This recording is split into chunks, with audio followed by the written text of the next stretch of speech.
No vídeo anterior, nós fizemos a soma vetorial dos vetores A e B, determinando aqui os valores das componentes horizontal e vertical do vetor soma. Eu havia prometido determinar corretamente esse vetor soma em um próximo vídeo. Chegou a hora de cumprir a promessa, então. Vamos, a princípio, usar o método geométrico, fazendo, a princípio, então, a translação do vetor B. Ele vai ser o mesmo vetor B, somente que em outro lugar. Nós vamos colocar aqui a origem de B coincidindo com a extremidade do vetor A, para então poder desenhar, fazer o esboço do nosso vetor soma. Vamos lá, começando na origem de A, tendo sua extremidade coincidindo com a origem de B. Vamos desenhar também suas componentes, componente vertical, paralela ao eixo y, que está aqui representada, alinhada com o versor j, então paralelo ao eixo y, como eu falei. Componente horizontal, a representação a gente calculou no vídeo passado, alinhada com o versor i do eixo x. Muito bem. Esse vetor, né, que a gente fez aqui é o vetor soma que a gente procura. É o vetor que representa a soma de A e B e que vamos, para facilitar a nossa vida, representar pela letra C, para a gente calculá-lo corretamente. Vamos ter que calcular o módulo de C e também direção e sentido dados pelo ângulo. Tá? Vou marcar aqui o ângulo que o vetor soma, o vetor C, faz com a horizontal, referência padrão. Então, vamos lá. O vetor C, nós vamos, a princípio, calcular seu módulo. Módulo de C.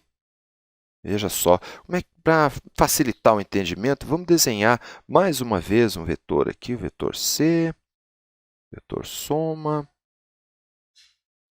Um desenho absolutamente correto, ele deveria ser mesmo comprimento, mesma orientação aqui do nosso vetor aqui desenhado. Muito bem, mas a gente está falando só de um esboço. Tudo bem, vamos desenhar agora a sua componente horizontal. Veja que ela pode ser desenhada aqui, como foi, ou aqui embaixo, tanto faz.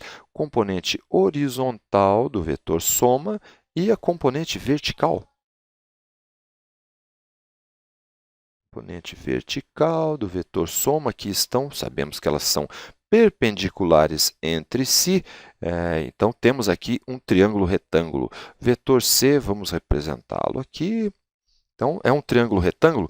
Para saber o módulo, saber o comprimento de C, basta usar o velho e bom teorema de Pitágoras. Você deve se lembrar que vai ser, então, a raiz quadrada da soma dos quadrados das componentes, que são os catetos, componente horizontal e componente vertical.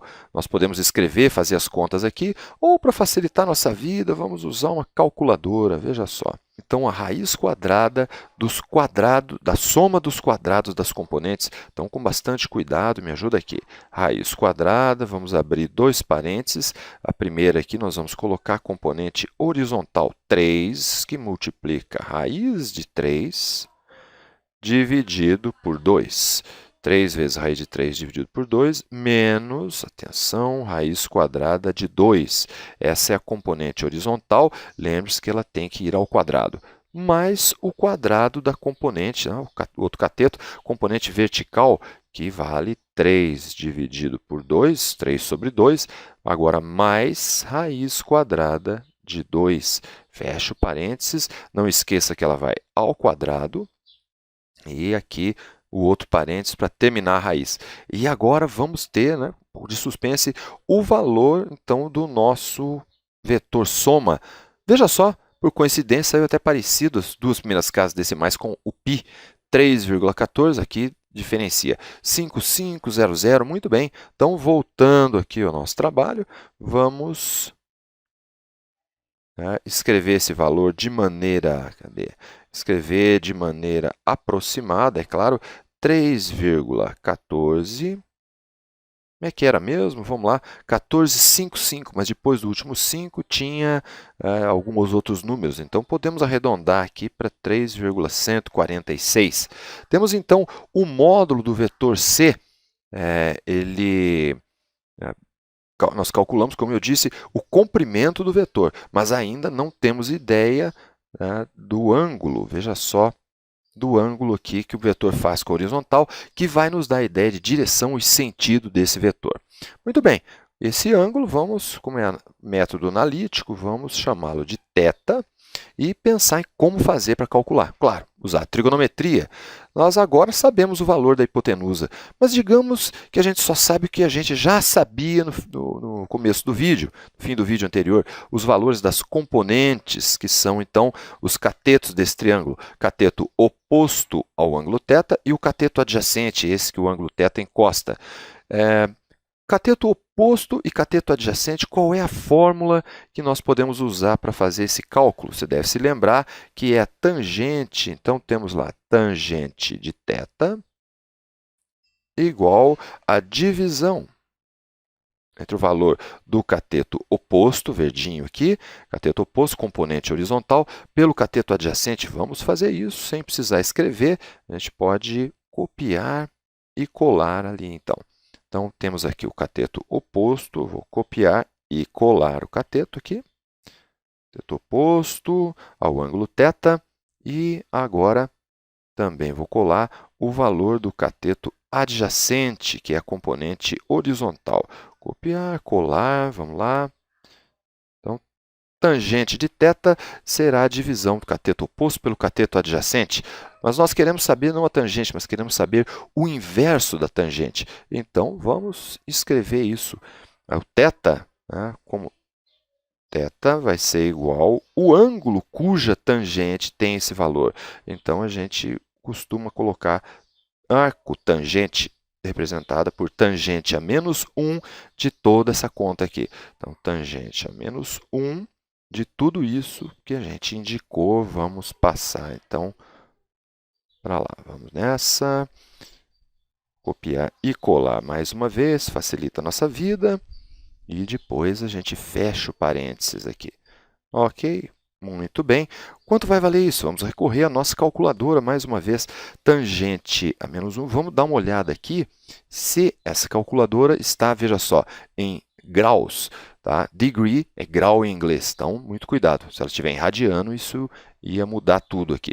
Então, vamos fazer a tangente inversa, o arco tangente, tangente elevado a menos 1, ok?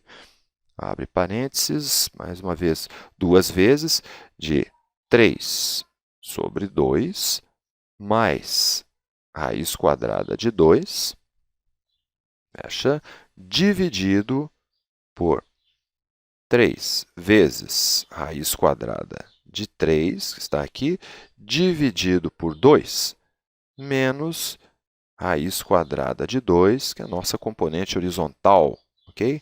Fecho parênteses e vamos lá conferir o valor, 67,89. Então, temos aqui, voltando ao nosso exercício, que o ângulo θ, determinado, θ, opa, ficou feio demais, θ igual a 67,89, podemos assim arredondar, 67,89 graus. Esse é o valor, então, do nosso ângulo. Agora, sabemos também a orientação, ou seja, direção e sentido do vetor C. Módulo, direção e sentido, temos, então, o vetor bem definido.